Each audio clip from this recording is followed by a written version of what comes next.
Forfeiture of shares originally issued at par, identification कैसे होगी समझ आ गया, क्वेश्चन हमें बताएगा। जर्नल एंट्री क्या होती है, ध्यान से देखेंगे, बहुत ही मजेदार एंट्री। जर्नल एंट्री क्या है? Share capital account debited to calls in arrears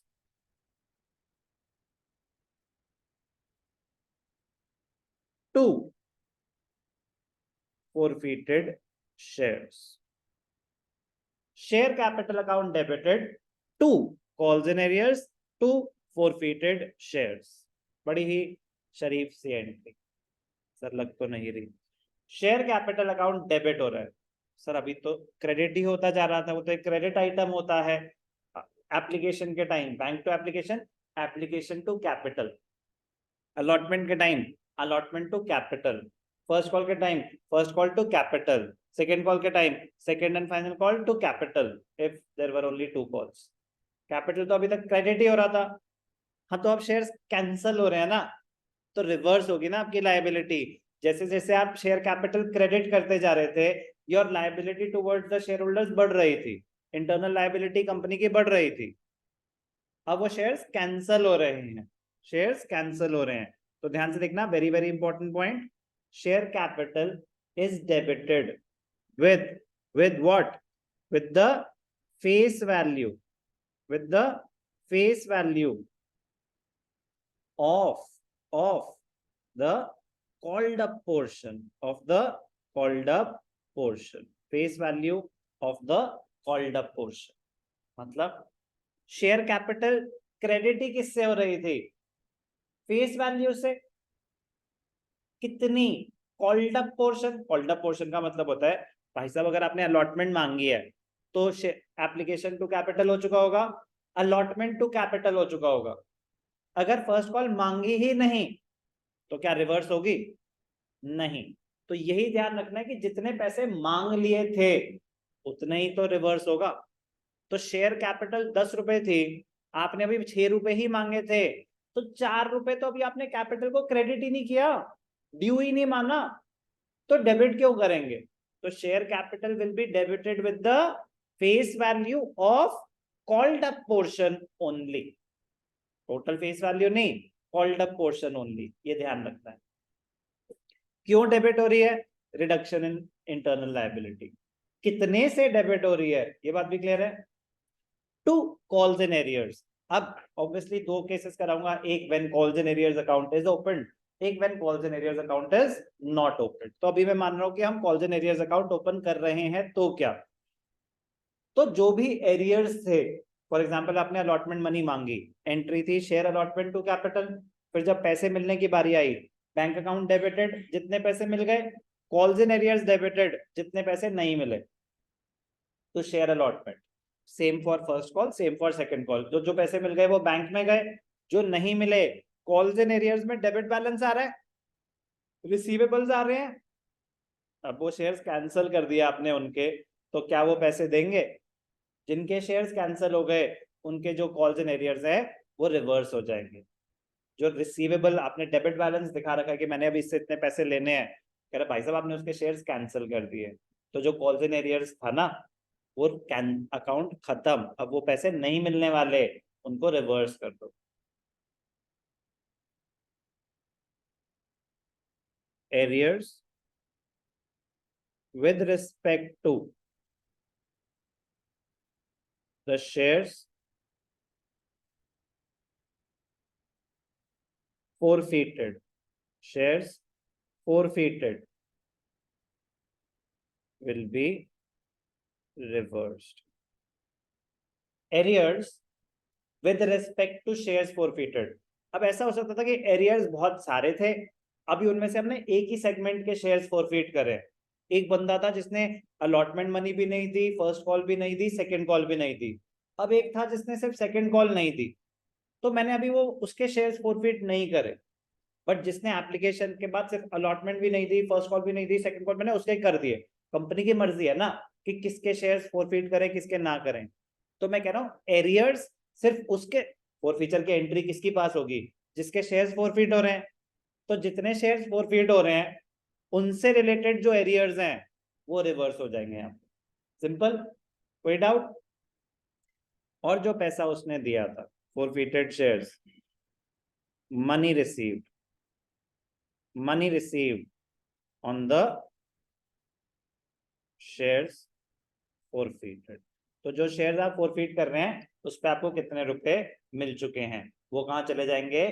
फोरफीटेड shares में। तो टेक्निकली तो फोरफीटेड शेयर्स में क्या आ रहा है?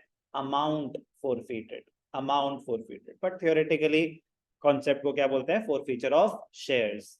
शेयर्स कैंसल हो रहे हैं, अमाउंट फोरफीट हो रहा है। बड़ी सिंपल सी एंट्री है, share capital debited to calls in arrears to forfeited shares, forfeiture के time.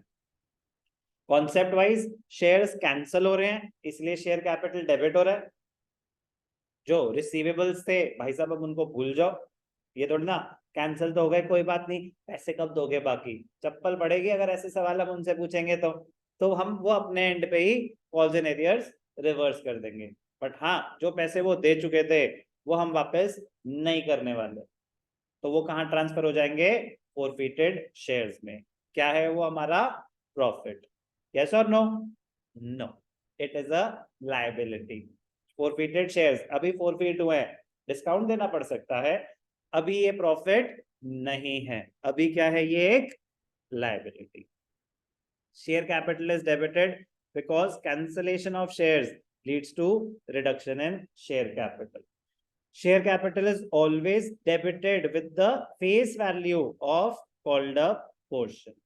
Calls in arrears is credited because the shares have been cancelled and the amount payable on these shares, better word would be amount receivable, payable by the shareholders. हम अपने point of view से बात करें तो amount receivable on these shares is not recoverable anymore and should be reversed. Share forfeiture account is credited. Why? Because it is a liability. कोई भी doubt अभी तक? कोई भी doubt? Why is it a liability? Important है. Why is forfeited shares account a liability? It is a liability for the company because this money cannot be used anywhere till the shares have been reissued. जब तक shares reissue ना हो जाएं, जब तक shares reissue ना हो जाएं, आप ये पैसा यूज नहीं कर सकते. The company, why? The company might have to use this money to give discount at the time of reissue. Entry clear? Logic clear? Alternate presentation when calls in arrears account is not open. When calls in arrears account is not open. So हमें open करना है कि नहीं करना, बेटा वो आपकी मर्जी है. दोनों ऑप्शंस इक्वली करेक्ट होते हैं.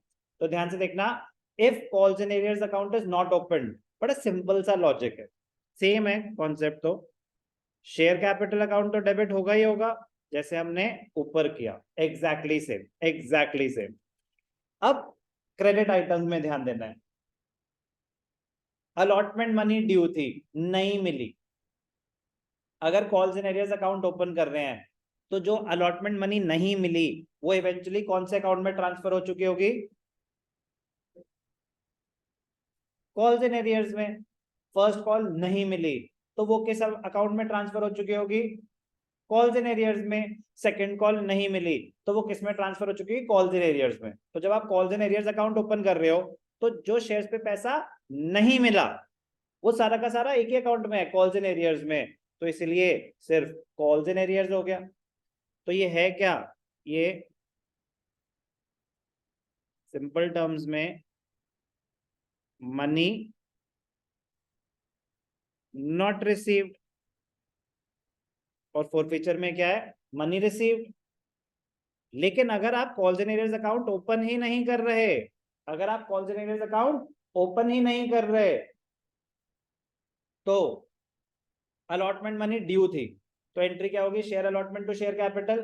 फिर जब रिसीट की एंट्री आती है, bank account debited to share allotment, हम नेट अमाउंट से एंट्री पास करते हैं. यस और no? If calls in arrears account is not open तो नेट की, फॉर एग्जांपल अलॉटमेंट मिलनी थी 1 लाख रुपए, आपको मिले 90,000, तो ड्यू की एंट्री थी share allotment to share capital, bank to allotment थी 90,000, आपने 10,000 नेट ऑफ मतलब अभी कुछ नहीं करा उसका, तो कुछ नहीं करा, लेकिन अलॉटमेंट टू कैपिटल, जब अलॉटमेंट डेबिट हुआ 1 लाख से, आपने क्रेडिट करा 90 से, तो 10,000 बैलेंस अलॉटमेंट अकाउंट में पड़ा हुआ है, वो आपने कॉल्स इन एरियर्स में ट्रांसफर नहीं करा, बट वहां डेबिट बैलेंस स्टैंड करता है कि अलॉटमेंट के 10,000 आने हैं, फर्स्ट कॉल का कुछ पैसा आना है, सेकंड कॉल का कुछ पैसा आना है। When you are not maintaining calls in arrears account, तो जिस स्टेज का पैसा ड्यू है उसी के नाम से बैलेंस खड़ा रहता है, अब वो पैसे नहीं मिलने वाले, रिवर्स कर दो। आप एक रिसीवेबल, एक डेबिट बैलेंस खड़ा करके बैठे हुए हो, वो पैसे नहीं मिलने वाले, तो वो जिस स्टेज के हैं उस स्टेज के नाम से रिवर्स हो जाएंगे। अलॉटमेंट के नहीं मिले तो यहाँ पे क्या लिख देंगे, to share allotment. First call के नहीं मिले तो यहाँ क्या लिख देंगे, share first call. Second call भी थी, वही लास्ट थी, वो भी नहीं मिले तो क्या लिख देंगे, second and final call. But sir अगर उसने अलॉटमेंट मनी दे दी तो नहीं आएगा यहाँ पे, सर उसने फर्स्ट कॉल भी दे दी, यहाँ पे वो आएगा जो पैसे नहीं मिले, और जो पैसे मिल गए वो कहाँ जाएंगे, फॉरफिटेड शेयर्स में। तो फर्क आया ही कितने पोर्शन में, फर्क आया सिर्फ और सिर्फ money not received, money not received, बाकी तो मैं कुछ लिख भी नहीं रहा। तो जो मनी नॉट रिसीव्ड है उसको दिखाने के दो तरीके होते हैं ना, when the money has not yet been received, arrears account open हुआ या नहीं हुआ, हुआ तो कॉल्स इन एरियर्स ही रिवर्स होगा, जब वो ओपन ही नहीं हुआ तो जिस स्टेज के एरियर्स थे उसी के नाम से रिवर्स हो जाएगी। सिंपल है, सिंपल रहने देंगे, ओके। बट सर हम मेथड कौन सा फॉलो करें, वो आपकी मर्जी, वो आपकी मर्जी है, ठीक है ना, वो आपकी मर्जी। मतलब कन्वेंशन क्या कहती है कि ज्यादा कॉमन प्रैक्टिस क्या होती है, नॉर्मली बड़े क्वेश्चंस में calls in arrears, calls in advance, open create, open account खोल के ही आपको करना चाहिए calls in arrears. Short questions में ओपन रहते हैं, शॉर्ट क्वेश्चंस में ओपन रहते हैं कि आप स्टेज के नाम से रिवर्स करें या calls in arrears, but try to understand, कुछ चेंज नहीं हो रहा, अमाउंट फॉरफिट उतना ही होगा, कैलकुलेशन ऑफ प्रॉफिट और लॉस सेम ही रहेगी, but yes there are two options, there are two options. So by opening calls in arrears technically correct है, क्योंकि जो पैसे नहीं मिले वो एरियर्स में ही ट्रांसफर होते हैं। अब आपने नाम से मतलब ये एक कन्वीनियंट ऑप्शन, ये कन्वीनियंट ऑप्शन है, टेक्निकली साउंड नहीं है, टेक्निकली साउंड नहीं है, कन्वीनियंट ऑप्शन, टेक्निकली साउंड है by opening calls in arrears account, but both are equally acceptable, both are equally acceptable.